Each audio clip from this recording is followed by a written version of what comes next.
Okay, it is Mazda Miata Day, and I couldn't be any more excited. So we are here at Mazda Canada to pick up this. A brand new 2024 Mazda Miata MX-5 GSP Sport Package Manual. And what we want to test is what we did last year. Is this always the answer? I think it's still going to be. So this is the refreshed year. They've done a little bit of interior changes and made it even more engaging to drive, which is hard to believe. So we're going to test all that out, and I can't wait. Let's go.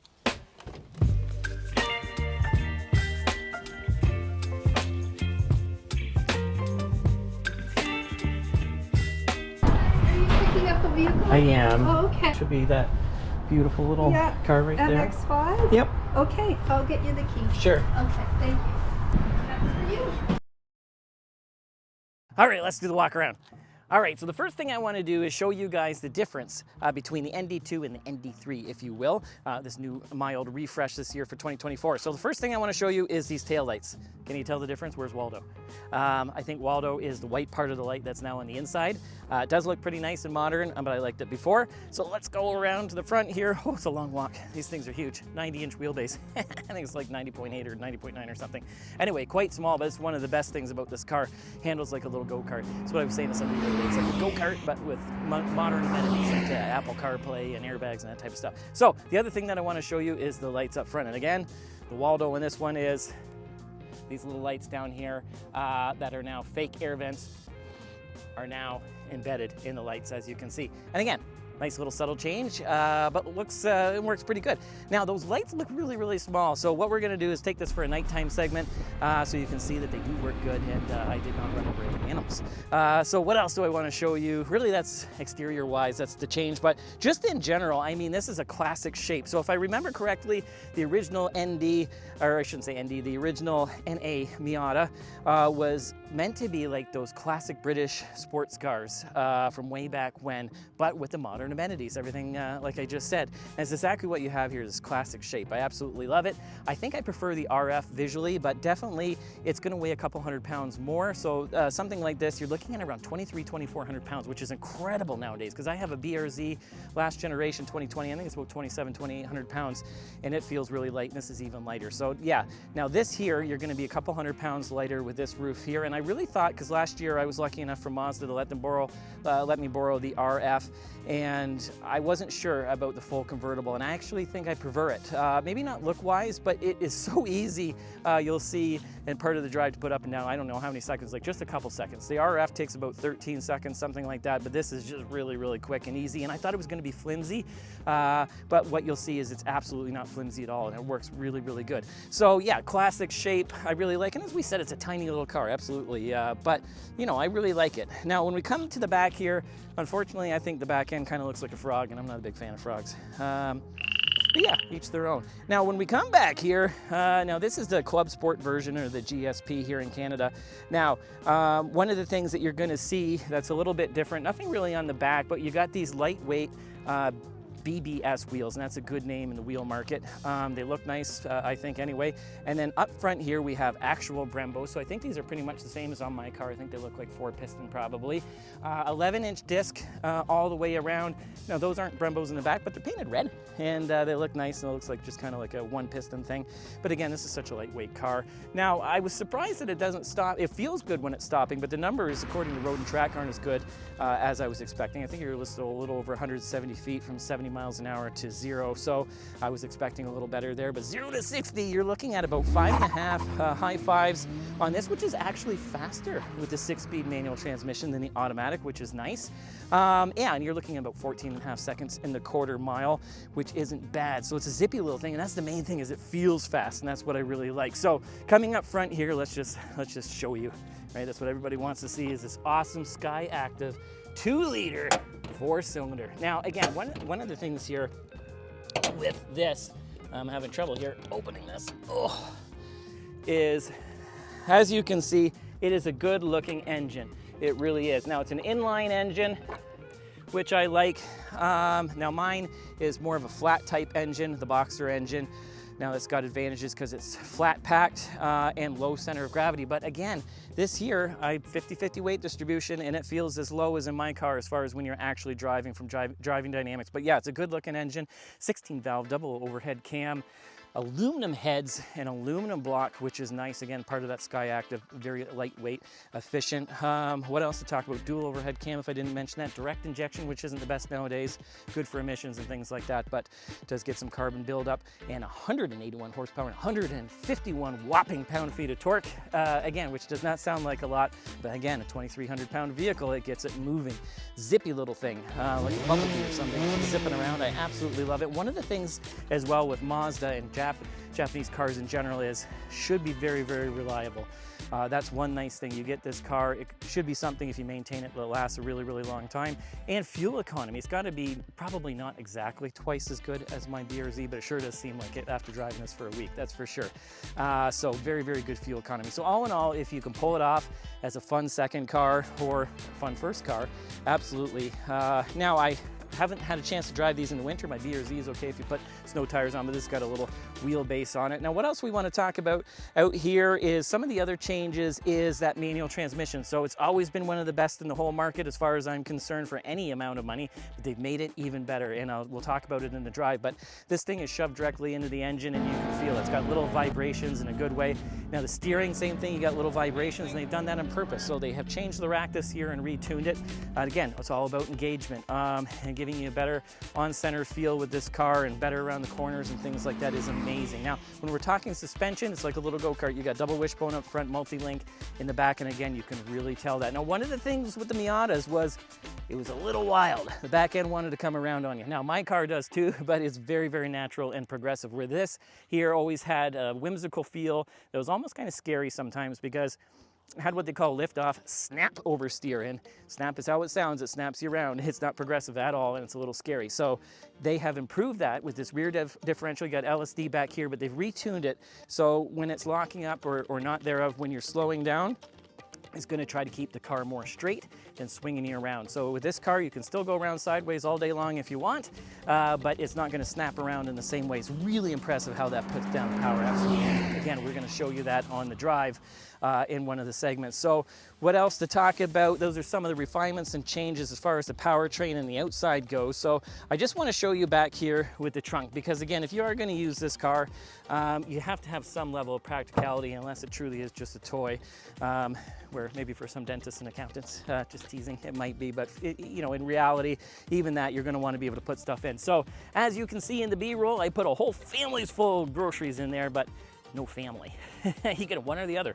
But as you can see here, it is pretty good for this type of car. I think you're probably, I don't have it memorized, but I'm going to say under 10 cubic feet, I'm sure. But nonetheless, it does work pretty good. Now, my BRZ, again, is kind of the claim to fame for that car. They're very similar in price, size, and everything else as this, but mine has the seats in it and the trunk and the folding seat, so it is pretty practical, but you're also eliminating some of this engagement and fun. Mine may only have like 15% of those little vibrations and everything. So as I said, this car is really, really awesome when it comes to engagement, and it is a little bit compromised. But with that being so, they have tried to improve it since the original, so let's go on the inside here. So when we open this up, first of all, it doesn't have like gull wing doors or anything else like that, but I love how small and skinny they are. Come around to this side, I think it's pretty neat, and they almost seem like a Aston Martin. I know they don't really, but it almost has the appearance that they kind of swing up on a bit of an angle. I don't know, I'm just enamored with this car right now. So when we come around here, I mean, that's where my car seat would normally go in the BRZ. I'm sorry. You're not coming with me, I guess. So anyway, but the nice thing is, in all seriousness, as you can see back here and from the B-roll, you've got a couple little cubby spaces behind there, each seat, and then of course, right here you have a lockable one, so that would kind of dual as your glove compartment, because as you can see, there is none.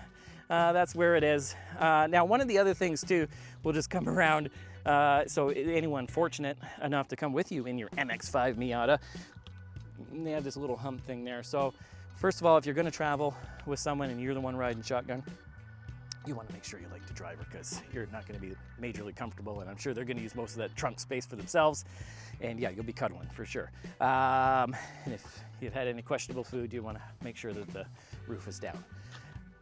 So anyway, yes, so as you can see here, one of my favorite things is this driving position, and we're going to sit in it in just a second, but it's as close to a little race car as you're going to get. And again, I love my BRZ, and I have a GTI. I'm very thankful for that as well, but every time I move my GTI and BRZ back to back, I feel like I'm getting into a minivan.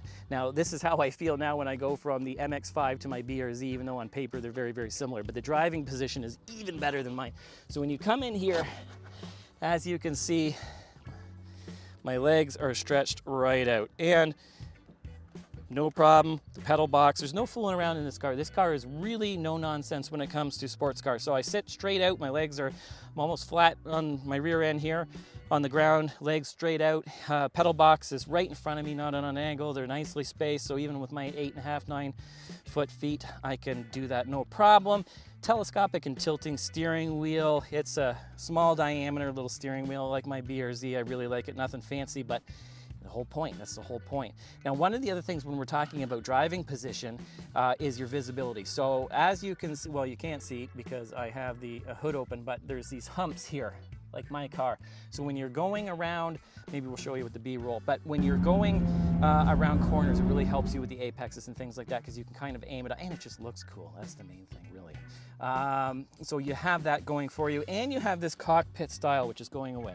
You know, I understand some of these electric cars and SUVs, and it's a whole different mentality of people driving those. It's more about comfort. It's like a driving living room. You want it to do more stuff for you, where this is the opposite. This makes you feel like you're special. You're in your own cockpit, like it's a little race car.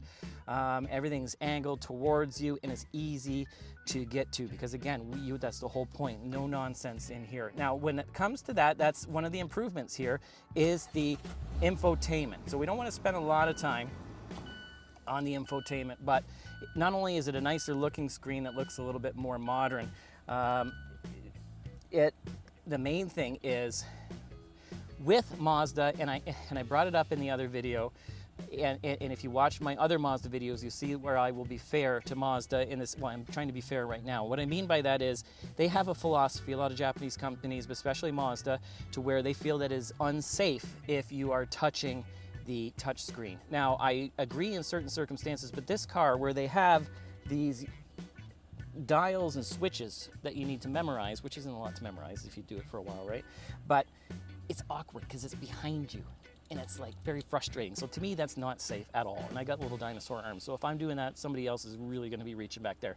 However, I believe that they've kind of compromised in a sense because most people use Apple CarPlay and Android Auto, and as you can see from the B-roll, that is touchscreen, which I appreciate. Now, nonetheless, I do agree with them with some of their bigger SUVs and things that I've had the opportunity to test.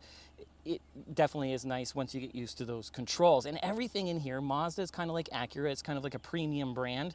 And everything in here is not only easy and ergonomic, as we said, no nonsense sports car type stuff, but it all feels good to the touch. Like these here feel really good. You got nice white stitching in here and the leather, soft touches. I like the little round dials. You know, even on this model here, it's not your top level one. This is more of like your sporty one with some nice stuff, which means you don't have navigation, but again, you don't really need it. You might as well save some money. You don't have as fancy some of the other features and things like that. But all in all, you got what you need in here. You got heated seats for the winter. You do have a glass window that's heated in the back of that convertible top thing. Like I said, you got air conditioning, obviously, power this, power that.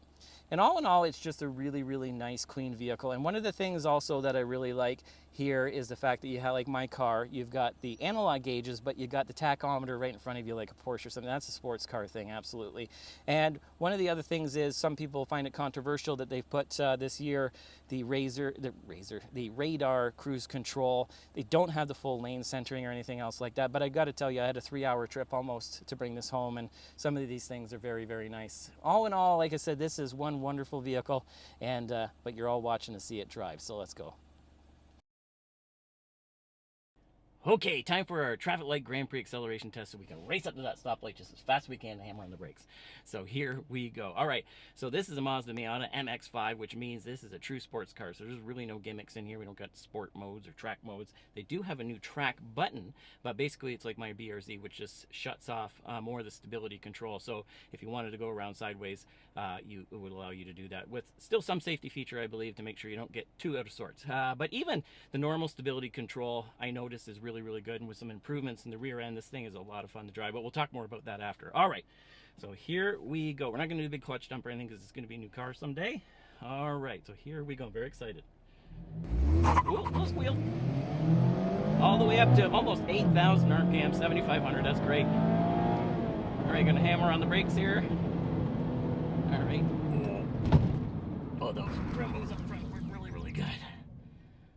All right, let's do a quick turnaround test. All right, short little wheelbase. Squish and down. All right. A dentist, that's James Bond. I like it. We're out of here. Go do some teeth cleaning. Pass. All right. In all seriousness, what I want to say is, yes, this car with 180 some odd horsepower and 150 some odd pound-feet of torque and weighing around 2,400 pounds, this thing is quite zippy. A lot of cars nowadays say they're around 5.5 seconds, 0 to 60, which I think this is, give or take. But this actually feels like it. Doesn't matter what gear you're in, you can zip around people, you know, appropriate speeds, I mean. But yeah, there's always juice here. They've done a big improvement in 2019 with the ND2. So this ND3, if you will, follows that suit and feels much faster than my 2020 BRZ and right in line with the new BRZ, and maybe even a little faster. I don't know. It feels very, very zippy. Now those brakes, again, in a performance situation, we're not on track or anything else like that, but very similar to my BRZ with the Brembos on the front. Really smooth, controlled stop. Yeah, and a lot of fun. All right, time for a highway and handling test here. So as we always say, we go a little faster on this on-ramp than need be, but just to test out the suspension here. Short little wheelbase, so here we go. So even we're in third gear and there's tons of zip, as we said, with this little naturally aspirated engine and a lightweight, and this handles really, really well. Like, it may not look like we're going fast, but I'm quite leaning here and these Regaros are holding me in, which is nice. Yeah, I love this car. I can't believe how squatty it is and how well it holds. All right, now let's see if we can get on the highway. Still in third gear here, which is probably normal for most people.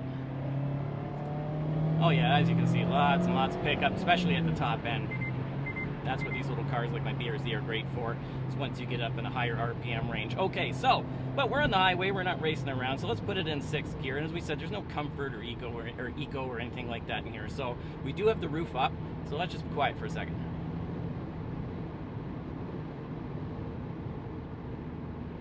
See, that's not bad. It really is. It's quite quiet. And this is a convertible, right? Which is impressive. Now, I guess this is a little bit quieter than the RF as far as wind noise and stuff like that goes. There's a bit of wind buffeting type noise from the corners here. But it was about a year ago that I drove it. That's mainly based on what other people are saying. I don't notice a lot of wind noise. At least I don't remember a lot from before. But nonetheless, this is quiet with the soft top. And one of the other things that I wanted to mention as well is, it's kind of funny because there's speakers in the seat here and speakers, of course, in the rest of the car. But when you're just cruising along like this, it doesn't seem that boomy. It's very smooth and it's a nice sound, but it's not overly loud or anything else like that. But yeah, but when you put the top down, ironically, that same level of noise stays. So it actually, ironically, works really good with the top down. I was very, very impressed. Now, I haven't used the phone, but I've heard lots of people say from reviewers like the Throttle House and things like that I like, and the Topher and things like that, they say that the phone works really, really good in here as well. So yeah, all in all, it's really, really good for a convertible, that's for sure. Now, one of the things that I wanted to mention with this little car is I have a BRZ a 2020. Now, basically the BRZ kind of benchmark off this car and the Porsche Boxster, and what they wanted to do was basically put a set of seats in it to make it a little bit more practical. That's going to kind of be its claim to fame there. Now, one of the things I have to say, though, it weighs about 2,800 pounds, and I don't feel safe most days in the highway. I feel blown around, pushed around, not just because it's a small car or something like that. I don't care about that. It feels like it gets blown around quite a bit. Whereas this car here, it feels like it weighs about 5,000 pounds in a good way, not in a, it's not agile way, in the sense that it really, really holds the road well. I feel very planted, very firm, very secure in here on the highway, which I really, really appreciate. You know, it's a great little highway cruiser. Pass. So we are on a country back road with no street lights, and as you can see, I've got the high beams on, but hopefully I won't almost run across, but I could see them hopefully, and I got these Brembo brakes to stop in time. It's really, really good.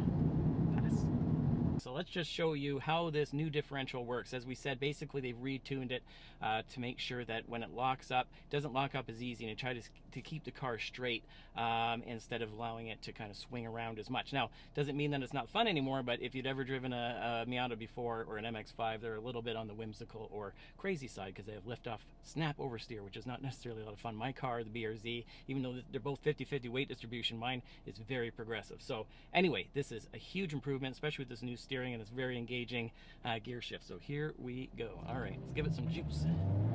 As we said, look how zippy that is. Right up to 75. Look at how it holds this corner here. Amazing. This corner. Yeah, see? You can feel it wants to break loose, but it won't. I'm sure it would under enough pressure, but very, very, very impressive pass.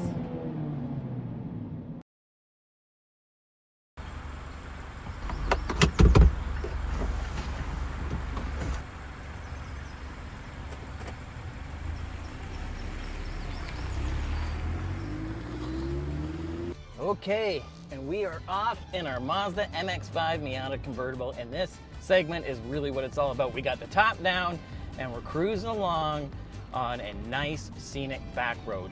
Now, what I have to say about this, the ND2, that's the only experience I have, and then now the ND3 is got to be one of my favorite cars of all time.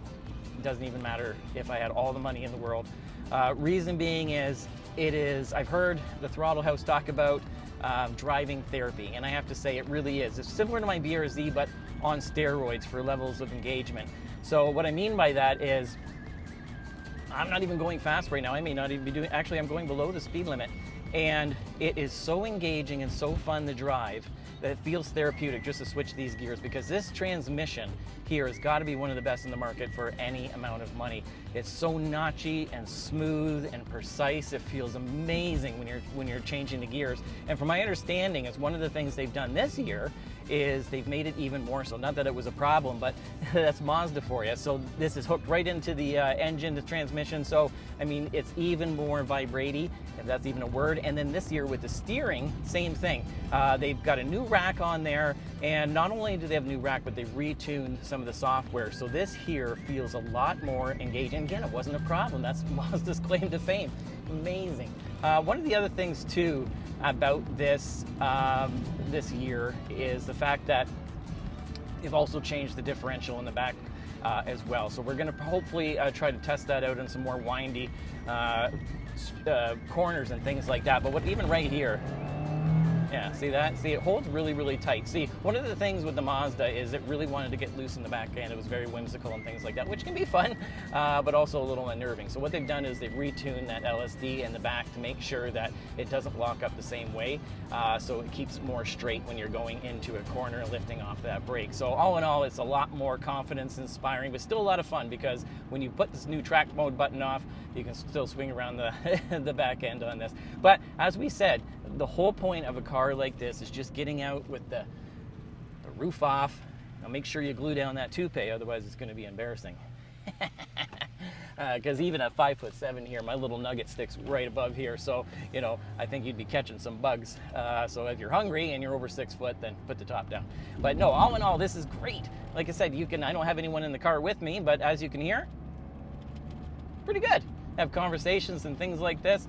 Yeah, it's really great. One thing with the with this top compared to the RF, I mean, it's a similar experience with the roof off above your head, but one of the nice things is I don't still have that wild blind spot over there. So all in all, I'd have to say this is one great cruiser. Pass.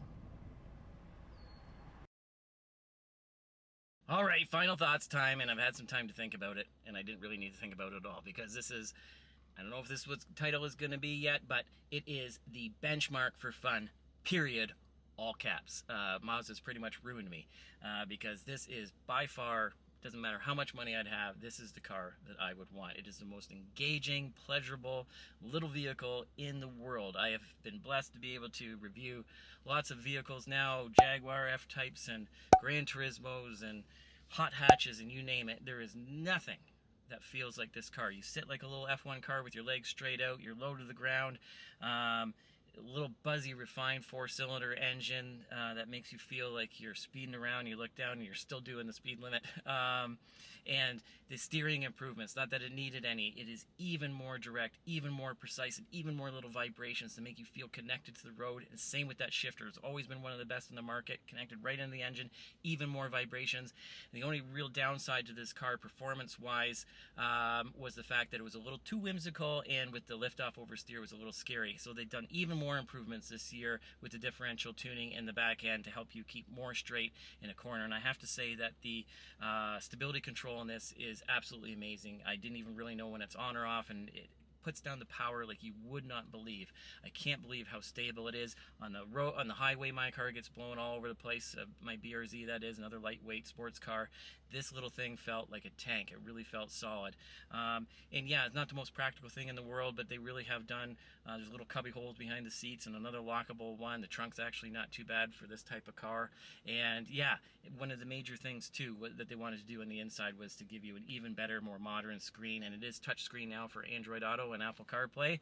And of course, you got that open top experience. All in all, I don't think that you could possibly go wrong with this car, as long as you only need 2 people. And the third one could go in the trunk if they don't mind, because that's how good this car is. Thank you for watching. Thank you, Mazda Canada, and we will see you again next time.